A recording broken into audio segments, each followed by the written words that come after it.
நண்பர்களே அனைவருக்கும் வணக்கம். நமது பதிவை பிடித்திருந்தால் லைக் பண்ணுங்கள், ஷேர் பண்ணுங்கள், சப்ஸ்கிரைப் பண்ணுங்கள்.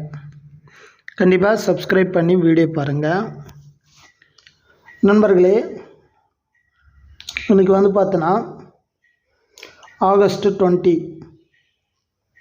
இந்த ஆகஸ்ட் 20 பார்த்தோன்னா நமது எம்டி அவர்கள் உள்ளே சென்று கிட்டத்தட்ட ஒரு 45 நாட்கள் ஆகிறது.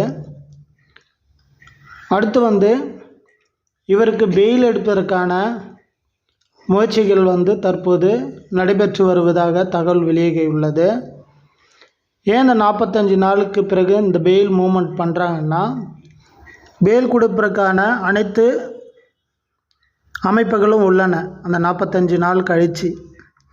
அதால் பார்த்தோன்னா பெயில் மனு தாக்கல் செய்வதற்கான நமது எம்டி தரப்பில் தற்போது பணி தொடங்கப்பட்டுள்ளதாக தெரிகிறது.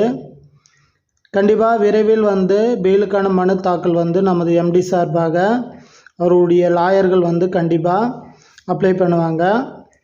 அப்படி அப்ளை பண்ணும்போது பார்த்திங்கன்னா அதுக்கு ஒரு ஹியரிங் டேட் போட்டு அதில் ஆர்கியூமெண்ட்டு போகும்.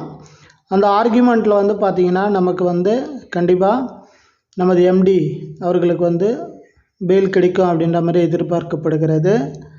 இந்த ப்ராசஸ்லாம் முடிகிறதுக்கு ஏறத்தாழ இன்னும் ஒரு 10லிருந்து 15 நாட்கள் ஆகும் அப்படின்ற மாதிரி தெரிய வருகிறது. எனினும் செப்டம்பர் ஒரு 10லிருந்து 15 தேதிக்குள்ளே நமது எம்டி கண்டிப்பாக நம்முடன் இருப்பார் அப்படின்ற மாதிரி தெரிய வருகிறது. எனவே இனிமேல் myvi3 ஆட்ஸ் உறுப்பினர்கள் யாரும் கவலை கொள்ள வேண்டாம். மீண்டும் கண்டிப்பாக நமது எம்டி நம்முடன் இன்னும் சில தினங்களில் இருப்பார் அப்படின்ற மாதிரி இந்த பதிவு மூலியமாக தெரிவித்துக் கொள்கிறேன்.